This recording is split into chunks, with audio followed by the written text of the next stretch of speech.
Welcome, everyone, to Family Talk. It's a ministry of the James Dobson Family Institute, supported by listeners just like you. I'm Dr. James Dobson, and I'm thrilled that you've joined us.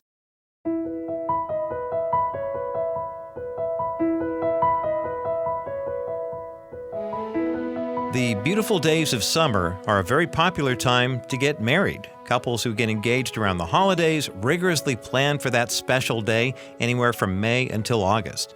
With all the excitement around the planning, it's important to remember the family relationships that will also be formed as well.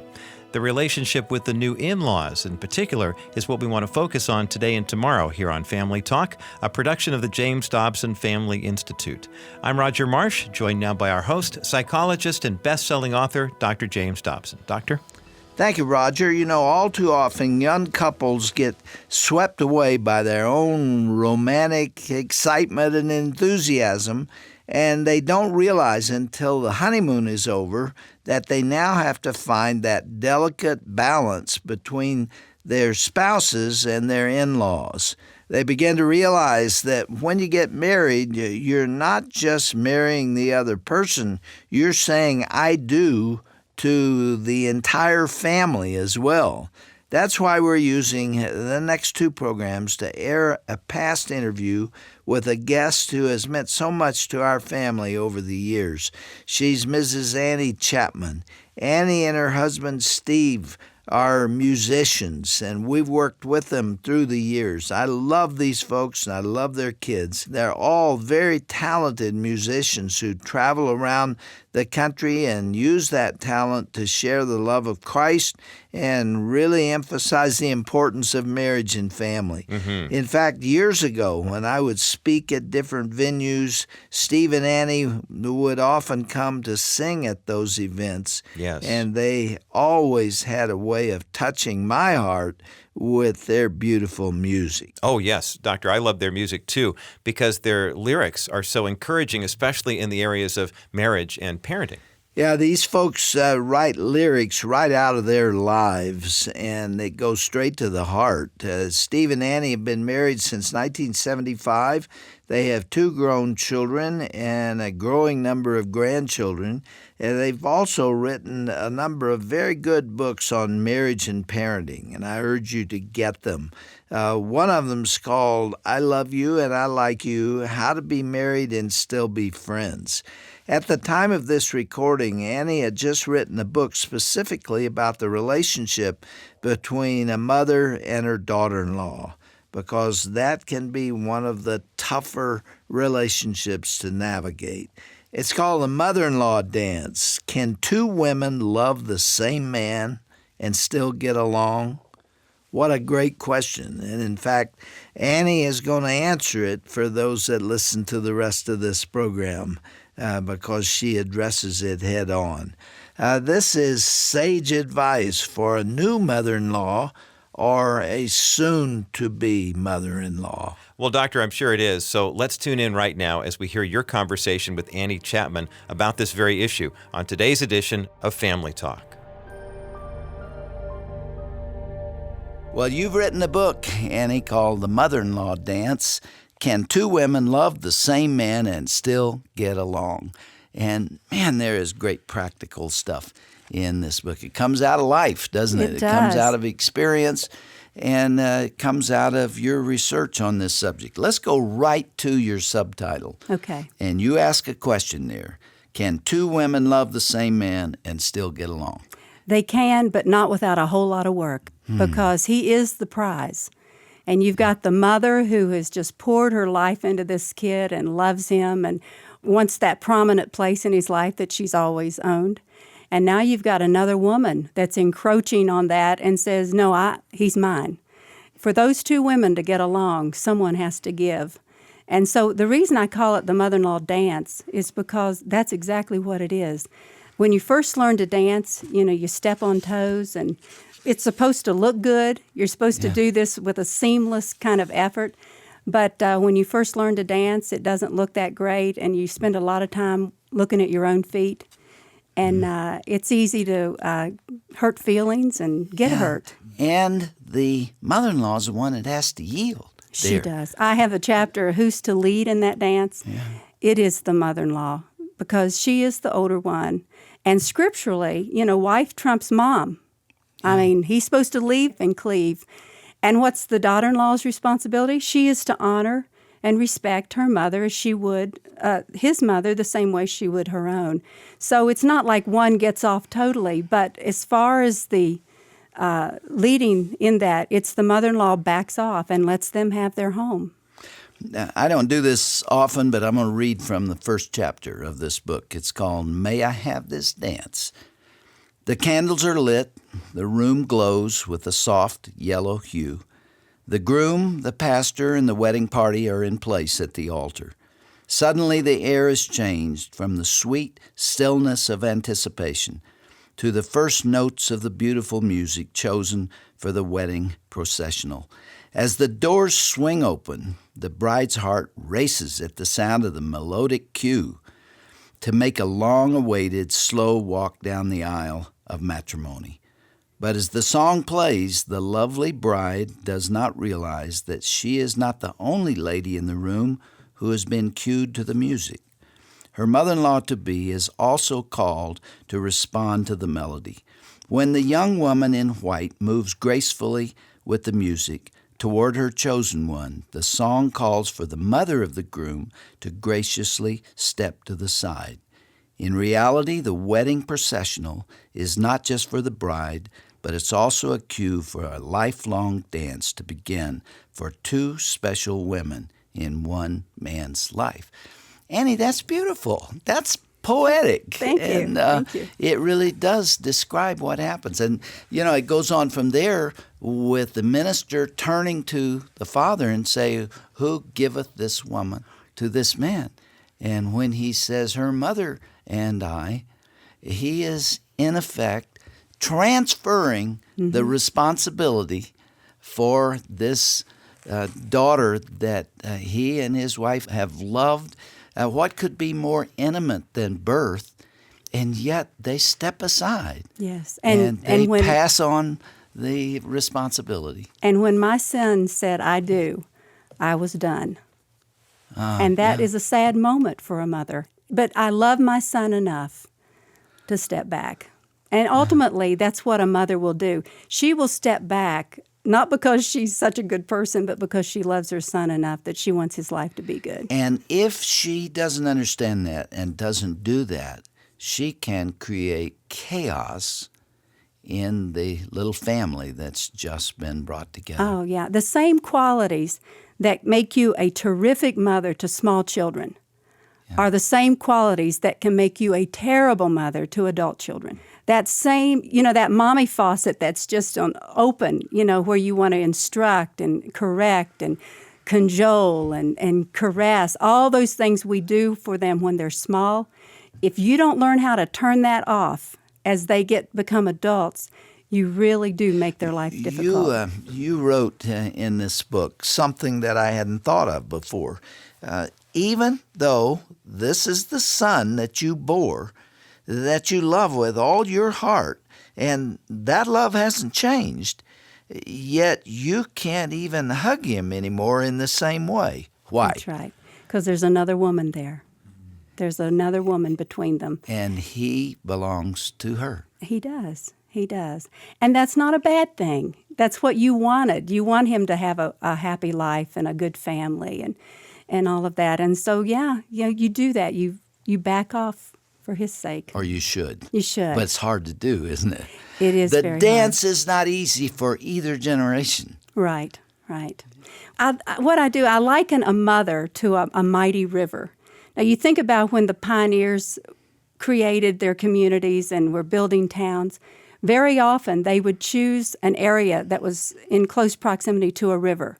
The river is where there was life. That was a place of commerce, transportation.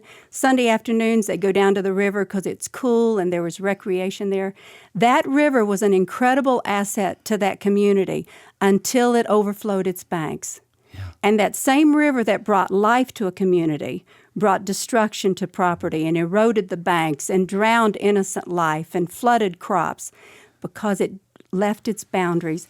And the same thing is true with a mother. any home is blessed to have a good Christian mother. But when she leaves her boundaries, that's when you get into trouble. It's just understanding that it has to be this way. You have to back off. I had one daughter-in-law tell me that her mother-in-law was just trouble. I mean, she was a stinker.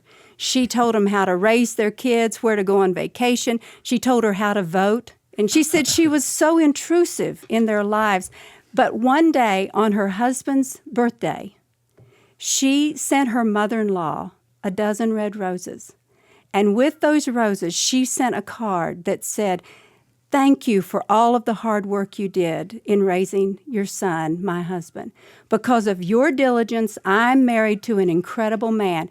And she just went on in this card about, "I owe you a debt of gratitude. I acknowledge what you did, and I appreciate it." That's a very smart young woman. Absolutely. She said, everything changed. You know, sometimes there's a conflict there, and the mother, all she wants is somebody to say, "I see you. I see that you worked hard. I appreciate that." That made a change in their relationship. And she said, "I just wish I'd done it years earlier." Mm-hmm. So, you know, sometimes people aren't just mean and hateful. They just want to be acknowledged. And one of the reasons I think you wrote this book is not every mother-in-law or daughter-in-law understand the concepts in this book. We're just trucking along, and then we get married, and we don't realize everything's about to change. Right. In fact, let me ask you, Annie. You thought, I'm sure, about the marriage of your firstborn, of Nathan, for a long time before it happened. Right. How was it different than what you anticipated? Was this an adjustment for you, or did you slide right into it? Well, I didn't think it was going to be an adjustment. I thought when Nathan married his wife, I'd just have 2 daughters, you know, just be another kid to love and run around with and shop and do that. So when Nathan and his wife got engaged, Nathan had an apartment. He lived in Nashville. Stephanie was going to move to Nashville, and so they could be closer together. Well, instead of Stephanie getting an apartment, I said, "I've got an empty bedroom." Heidi was married. "Just move in there." Now, the thing that saved me from making a whole lot of mistakes was my daughter, Heidi. Before she ever moved in, Heidi said, "Mom, you've got to understand that Stephanie's not me. You're not getting another daughter. Stephanie has a mother, an incredible mother, and you need to get to know her as an individual. She doesn't need a mother. You need to get to know her as a friend." I'm standing there with my mouth wide open because that's not what I was thinking. I was just thinking another kid, but Heidi really gave me the heads up. That changed how I looked at that, and it helped me to get to know Stephanie and to realize she's not another Heidi. She's a totally different person, an incredible person. And her relationship with my son has made him a nicer person. Let's deal with some of the do's and don'ts. A lot of it's common sense, but common sense is often not common. Right. And so one of the things that you've got to do different has to do with the advice that you give. Oh, You yeah. have to be really, really careful about what you start telling this young couple to think or do or be. Well, it's called interfering when you say too much. You know, in the book of James, it says that if you can control your tongue, you can control every part of your life. And you know, when you go to the doctor, when I was a kid, we'd go to the doctor, the first thing he'd say is, "Stick out your tongue." Yeah. He could look at your tongue and realize if you were sick or not. Well, our words really will get us in trouble as adult parents if we're not careful. And so the advice I give in the book is really keep your words short and keep them sweet. Even if your kids ask your opinion, I'd really think it through before I gave it.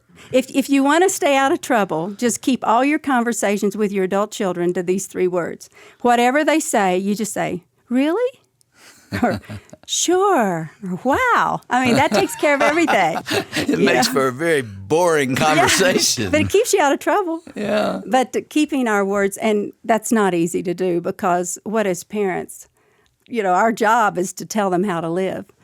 And so, but to realize that when they're adults, I did an interview one day, and And actually, it was from New Zealand. And I'd never had anyone call himself a bloke before. And that was pretty interesting. And he says, as a bloke, And he said, it's hard for a mother to let her baby boy go and get married. And I said, well, your first problem is you've called him a baby boy. Baby boys are not supposed to get married. I said, the guy's, 6'6", and he has to shave twice a day. This is not a baby boy. If you're thinking of him that way, right, you're on the wrong track. For 2.5 years, I surveyed women, mothers-in-law and daughters-in-law, and I got the best responses. But one woman said she got sick and tired of hearing her mother-in-law calling her husband a baby boy. And she said 14 years into their marriage, she was still calling him, this is my baby. And, that's not a good way to think about it. This is a family that is established, that is separate, that you need to let be. Annie, with regard to those 3 words, you also said there are 3 subjects that you really shouldn't be talking about, like weight or clothing or how the house is being maintained. Right. I mean, you start telling your daughter-in-law how to dress, that you really think that her skirt is too short or whatever it happens to be. Right, right. Like you've put on a few pounds or whatever it is. You may not intend it, yeah, but you've got a fight on your hands. Oh, yeah. One thing you should never give your daughter-in-law for, Christmas is a video on how to keep a clean house. You should not be sharing with them the latest diet ideas. Yeah. There's just a lot of things. You just keep out of it and let them have their life. I really don't think that a mother-in-law can teach a daughter-in-law. Now, I know in the interviews I had women say, my mother-in-law taught me how to cook. I didn't know how to keep house. She taught me how to take care of my kids.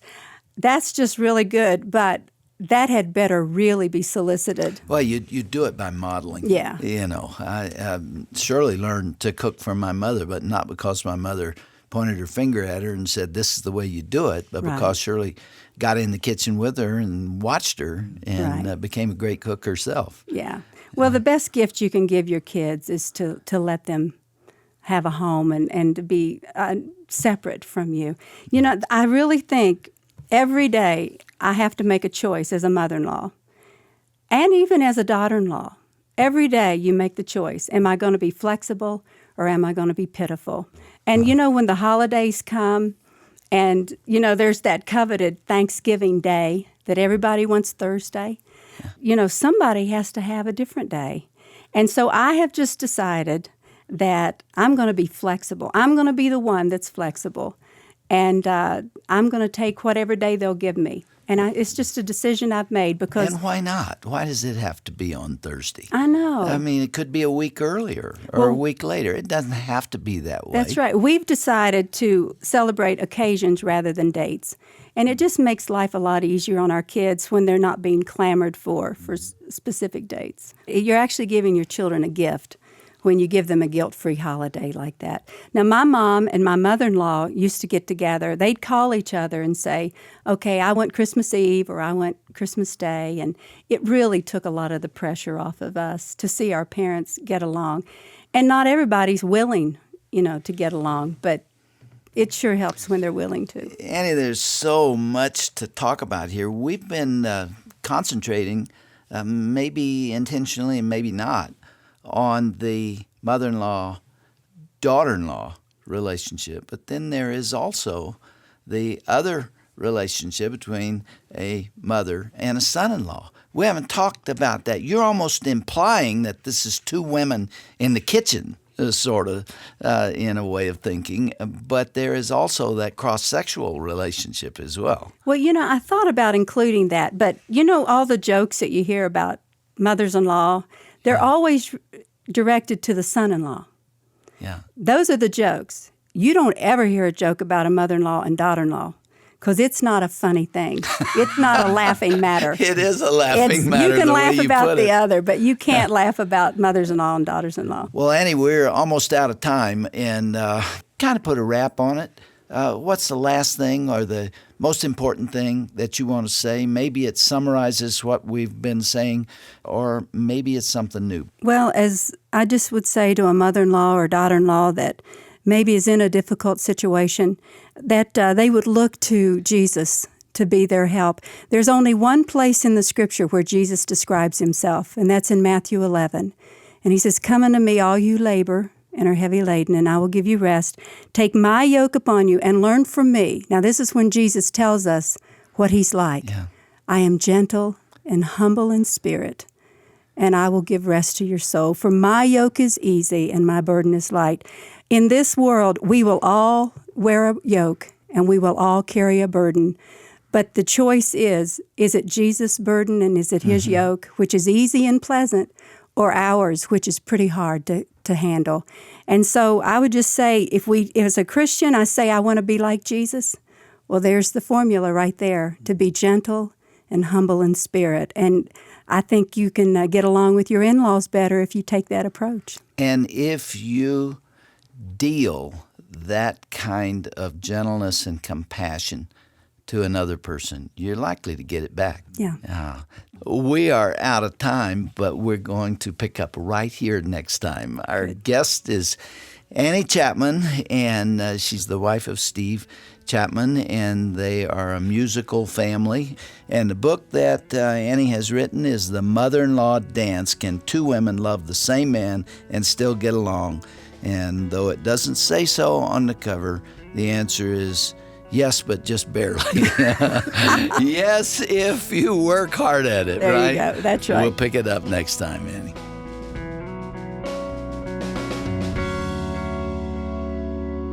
Well, this is James Dobson again, and that's where we have to stop for now, but we look forward to hearing more from Annie Chapman tomorrow on Family Talk. I hope you'll be with us.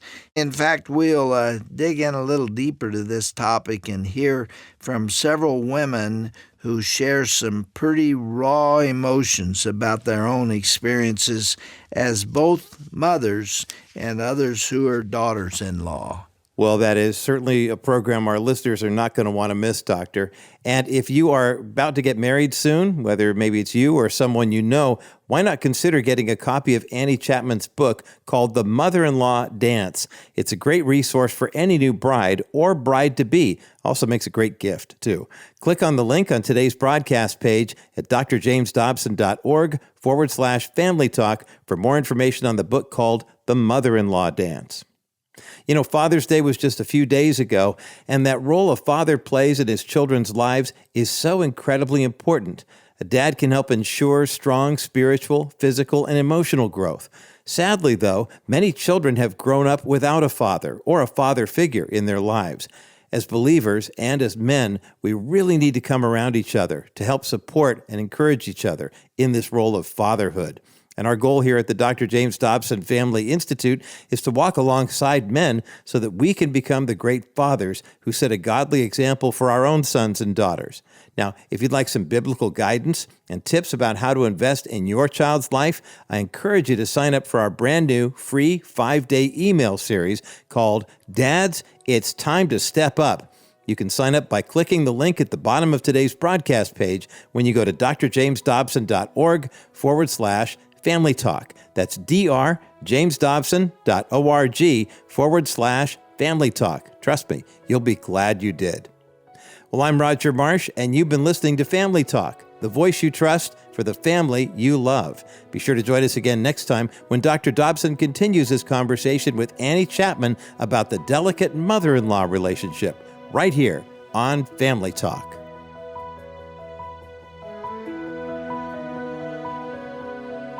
This has been a presentation of the Dr. James Dobson Family Institute. Are we ignoring the most common threat to family life? With another Dr. Dobson Minute, here's Dr. James Dobson. For many families, the most dangerous threat to marriage is the simple matter of overcommitment. I'm talking about the husband and wife who are too exhausted to take walks together, to understand one another, to meet each other's needs. So often these days, the husband moonlights, the wife works and tries to oversee the home, and everyone is on the brink of exhaustion. Their children get shortchanged, and life goes speeding by in a deadly routine. But when we reach the end of our lives and we look back on the things that mattered most, those precious relationships with people we love will rank at the top of the list. If friends and family will be a treasure then, why not live like it today? For more information, visit drdobsonminute.org. Hey everyone, Roger Marsh here for Family Talk. Where can you go to receive support and advice for you and your family? Family Talk interacts with millions of people every day with inspiring advice and tips from Dr. James Dobson on what matters to you the most. Whether it's marriage or parenting, you can be sure our Facebook page will keep you updated with how your family can succeed. Join us each day for the latest broadcast, resources, and inspiration. Nowhere else can you hear a thought of the day from Dr. Dobson, as well as a special message before you say goodnight. Now, you can be sure that every post on our page is created with you and your family in mind. So please take the time to visit us and become part of our online community at facebook.com/Dr. James Dobson's Family Talk. That's facebook.com/Dr. James Dobson's Family Talk.